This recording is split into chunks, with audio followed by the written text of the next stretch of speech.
Hello, my name is Mina Asad. I'm an undergraduate engineering student from the Department of Energy and Renewable Energy at Ain Shams University in Egypt. This video is to discuss our project in the refrigeration air conditioning course taught by Dr. Ahmed Tahir. This course runs on the CDIO framework. CDIO framework is used by a lot of engineering institutes all over the world. CDIO stands for Conceive, Design, Implement, and Operate, where it encourages the students intellectually to learn more about what's being taught to them so that they could harness the most amount of knowledge and can do it in a more practical way, as per se. So further in our video, we'll discuss how we implemented the CDIO framework in our project in more details.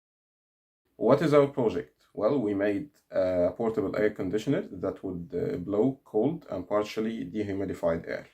My colleague and friend Fadi is going to talk us through the science and concept behind it in more details. Then after that, we will do a quick guide to how you can do one on your own, and then our conclusion and improvements for you if you want to go through and do one on your own.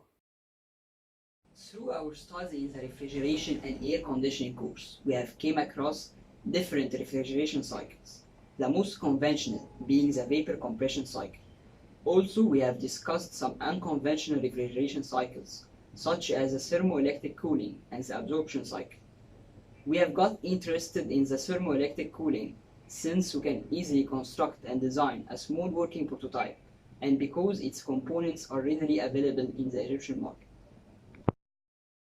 Thermoelectric modules, also commercially known as Peltier modules, which are named after the French watchmaker and physicist Jean Peltier, are based on the Peltier effect.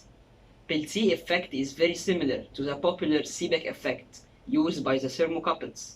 In thermocouples, two dissimilar materials brought in contact and exposed to a temperature difference at one side produce a potential difference at the other side. Peltier modules make use of the same concept, but in reverse. Most modern Peltier modules are formed from a semiconductor material, forming a p-junction and n-junction. When a voltage source is supplied to this p-n junction, electrons start flowing from n-junction to the p-junction, such that electrons drop to a lower energy state, releasing heat, and when flowing from p-junction to n-junction, they jump to a higher level, gaining energy, which produce a cold junction. The Peltier module is formed of a very large number of p-n junctions sandwiched between a ceramic layer to maintain rigidity and the electric insulation. So now we will go into more details on our specific project. So as we said, we made the portable air conditioner, and the course is based on the CDIO framework. So CDIO: Conceive, Design, Implement, and Operate. We started with the conceive part, where we understood what we're dealing with. We understood the thermoelectric cooler. We knew what it was capable of. We knew what we needed. So we knew that we'll need electricity, we'll need fans, we'll need an enclosure, we'll need fins to guide the air, and we will need, of course, the Peltier for cooling. So that is the conceive part of the CDIO. We understood what we're dealing with. Now we'll go to the design, implement, and operate part. So this is our project, the portable air conditioner, and we'll go into more details about it now. So this is our kit. We try to make it as pleasant to the eye as possible. I hope you find it as pleasant as we find it. Okay, so unfortunately I didn't photograph the whole process of making it, so I will try to be descriptive with it so you can make one on your own with ease. So it's all made out of cardboard. Everything in it is made out of cardboard with the foam and wooden sticks. So this is the cover. We had to make it removable. And as Dr. Ahmed Tahir told us, the pinnacle of CDIO is that it encourages students to make products in their courses that are ready to be commercialized and are as close as possible to competition in the market. So we took our time to design the thing so it could be much more like a product you could buy.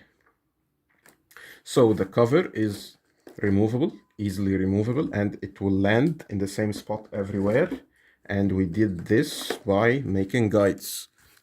These are the guides. They don't look so good, I know. They are made from toothpicks. They are made from toothpicks and hot glue and some other cardboard for structural rigidity. And this logo, we use this same logo as a branding for our graduation project, which is about heating, ventilation, and air conditioning. And you will see more videos about this soon enough. Okay, done with the cover. We made it removable so that we could easily maintain this if something breaks. So this is inside the compartment. Those are covers to hide all the electronics we are using. Excuse this. I glued the paper on the wrong side. This is the other cover. We made cutouts so that they could fit perfectly every time. Oh, by the way, these are where the guides of the cover land. So this is how it looks. This is the Peltier enclosure. This is the cold heatsink. I'll bring it closer to the camera. This is the cold heatsink. This is the hot side. The whole enclosure is removable. We took care to make that so that if something breaks, we could easily replace it. This is the hot side fan, to call the hot side heatsink. It's supported by two plastic sticks, a piece of foam covered with electrical tape to make it to give it a better appearance. Those are foam pieces to divide this area so that cold air coming out of the hot side won't interact with the cold air coming in for the fan of the cold side. So we made a mistake here that could be improved later, to place this fan as close as possible to this heatsink. Okay, so our sensor lands in here. This is the back of our air conditioner. We used a mesh wire to close it and make it look as professional as we could. This is the on-off button, and it functions easily. On-off sticker. As Dr. Ahmed Taher told us, we have to make it look like a product. So products have guides on the buttons and sockets that are used. So we use this power plug. We use this power plug for the Peltier fans, basically to fire up everything inside. And we made a plate like the ones you would find on your air conditioner at home. It has the product's name and some information about it. So this kit weighs at about 1 kilogram. It has a noise level of 38 decibels. It has a COP, coefficient of performance, of 0.54.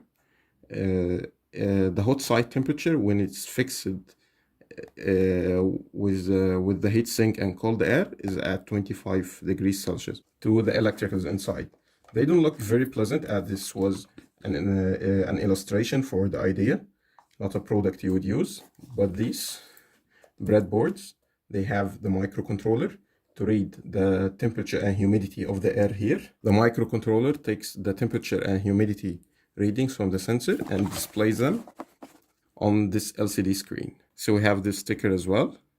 The date of production, December 2019.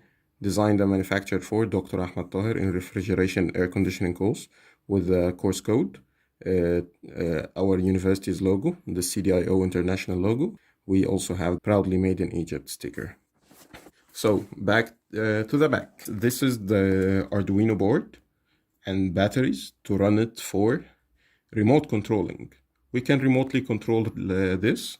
We can turn it on and off with the Bluetooth application on any phone. We also used a color code for wires running inside this, so all the live wires of 20 volts are in red, like this wire, like this, and all the ground wires are in black. and you'll see us continuing to use this color code on the Arduino side. So you can make no mistakes in here, even if you don't know what's inside, know what wires carry electricity that you'll need. And we also made an electrical bus on this breadboard with 12 volts. So if we need to add anything later, like an extra fan or an extra Peltier, we know where to plug it. So this is the implementation part. We also made legs, reform legs, and we glued them. We covered them in electrical tape so the foam won't break down after a long time of usage. We also used electrical tape on all the corners so that we can protect the paper. We also used tape here to protect all the edges, the paper edges. As it's obvious, we enclosed the whole enclosure in paper to make it look better. So that brings us to the end of the implementation part.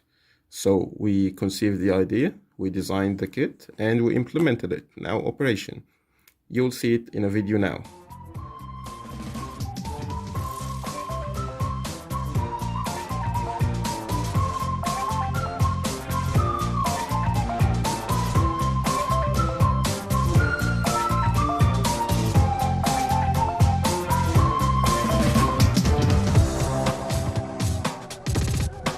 Okay, so as you saw in the video, we turned it on or off using the application or on our phone. We used a DHT11 sensor to sense the humidity and temperature. It's basically a resistive type humidity sensor and a negative temperature coefficient temperature sensor. We interface that sensor to a microcontroller to interface the sensor readings to an LCD display. The microcontroller we use in this project is Microchip's PIC16F8778.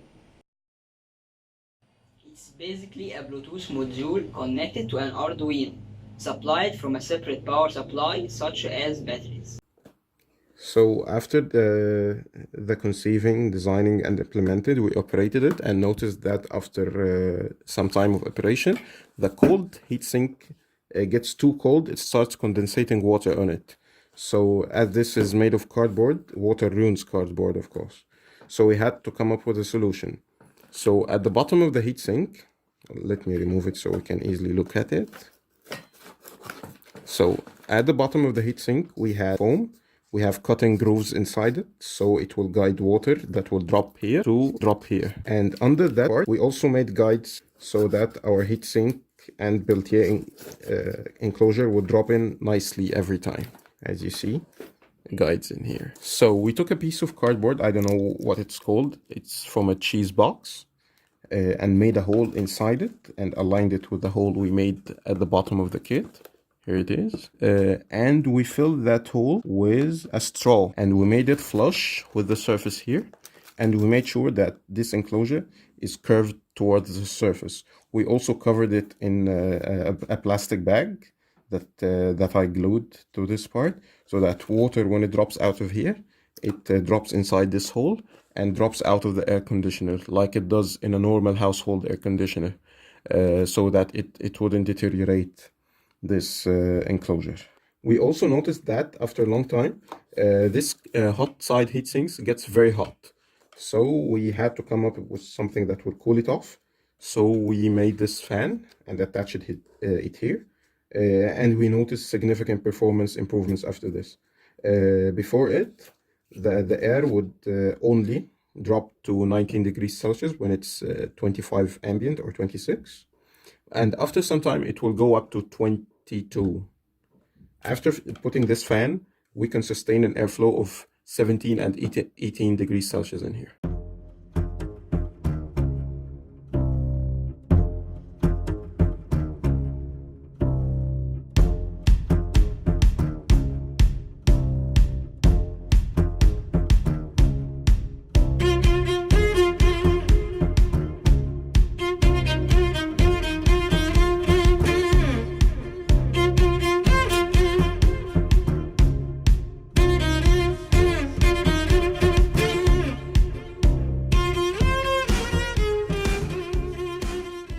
So now we discuss our conclusions and improvements on such kit. Well, it worked flawlessly as an educational illustration kit. It blew out cold and humidified air as expected, but it wasn't that strong. The air didn't cool too much as we wanted. That's not a problem with it, the capability of the thermoelectric cooler. So we concluded that it could better run when the kit is much smaller, and that could be done by doing the design in more compact enclosure and using PCBs instead of the breadboards we used, or using a readily available sensor kit. And it's also good and useful if it were to be used as a mini fridge for some snacks or medications in places where there is no access to the fridge, like in remote areas and camps and scenarios like that. It could run on any 12-volt source that could output enough current, like a car battery and some solar cells, for example, that would charge a lead acid battery that would later run it. But it will need a lot of batteries as it takes up too much current. Well, for the mini fridge variant, it could be done by using more foam, by insulating the bottom and top of the kit. That is for this video, and I'd like to thank you very much for your time. If you have any questions, inquiries, or need any help in a project of yours or anything for that matter, feel free to contact us. Thank you.